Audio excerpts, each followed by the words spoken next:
Hello and welcome back to the Academic Writing Amplified podcast. I'm your host, Kathy Mazak, and this is an episode in my mini coaching series. It's mini because the episodes are very short, but I think they'll be impactful, and they reflect some work that I'm doing in my own coaching, my own self-coaching, that I thought, it might be good for you also to hear. So this episode is called Trying a Little versus Trying a Lot. I ran cross country in high school, only for one season. My mom cried at all my meets because I always came in last. I didn't really care about coming in last. I was clear with the coach and I was clear with myself that I was doing it to get in shape, to build cardiovascular health, and not to win. Like, I wasn't looking to win any of the meets. A little bit more about that. I was a theater and music kid in high school, and I feel like, if I'm correct, I ran cross country, which was a fall sport, knowing that in spring we were doing a tap musical. And so knowing that I would need the stamina to be able to tap dance through the musical, that's why I ran cross country. So yeah. Okay. So in cross country, everybody starts together, right? And then you kind of disappear into the woods. It's not like a track meet where you run around the track. You probably don't see the crowd or your parents or whoever, your coach, until the end of the meet.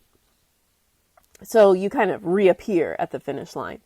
So when I would reappear, I would suddenly kick into a sprint. It was like, ooh, there's people, they're watching me, right? And the coach would get mad at me and he would say, where was that energy earlier in the race? If you're trying as hard as you're supposed to try, you should not have that much in the tank to sprint at the end. You should have already used up that energy and gotten here sooner. That's basically what the coach said.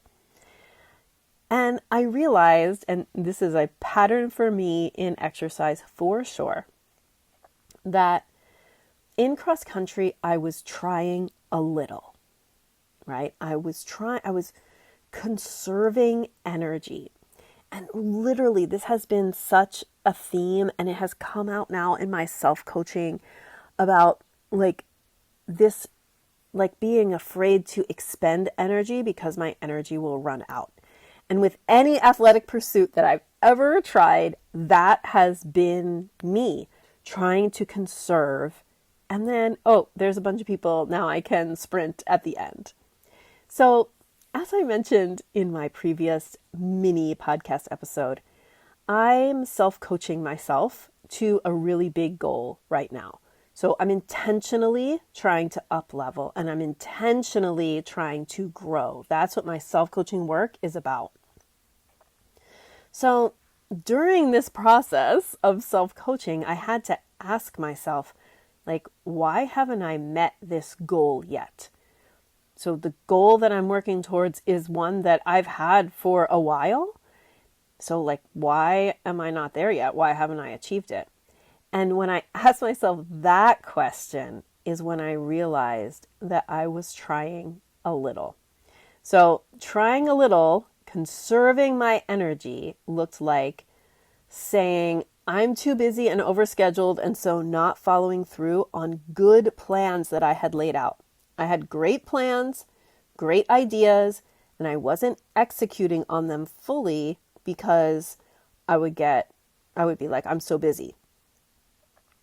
It also looked like entitlement, and it feels a little embarrassing to admit this, but I think it's important for me to admit it because maybe you have this same thought, and if you can identify entitlement thoughts and then get rid of them, you will be so much happier and you'll be so much closer to your goals. So my entitlement thinking was I deserve to be further along than I am right now. I've been doing this for so long. I deserve to be farther ahead.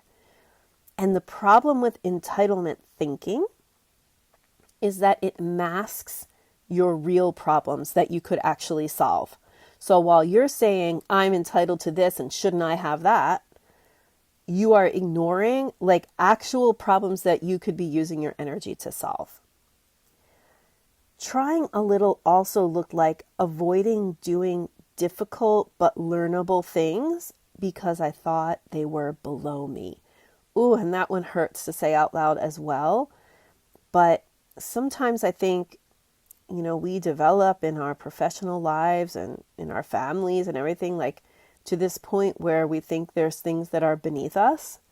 I mean, it's related to entitlement, right? But it's not exactly the same thing. And sometimes, like, you just have to learn to do something and do it. And there's a lot of power in that. So instead, here's what trying a lot looks like. Sticking to my good plans because they are the plans that will get me to my goal. Trying a lot looks like letting go of entitlement and just getting down to solving problems. Trying a lot looks like skipping avoidance and telling myself I can do hard things, then proving it to myself by doing them.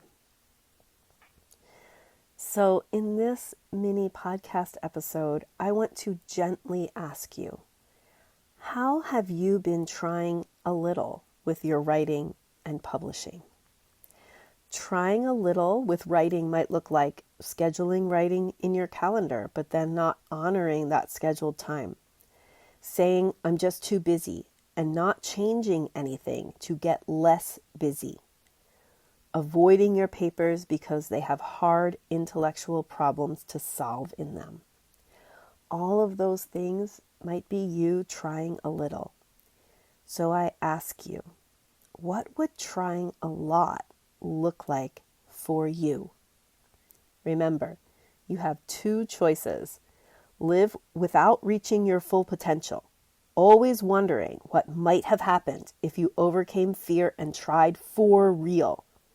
That's you trying a little, not really living up to your potential. Or you could do the hard thing in relentless pursuit of your growth, trying a lot.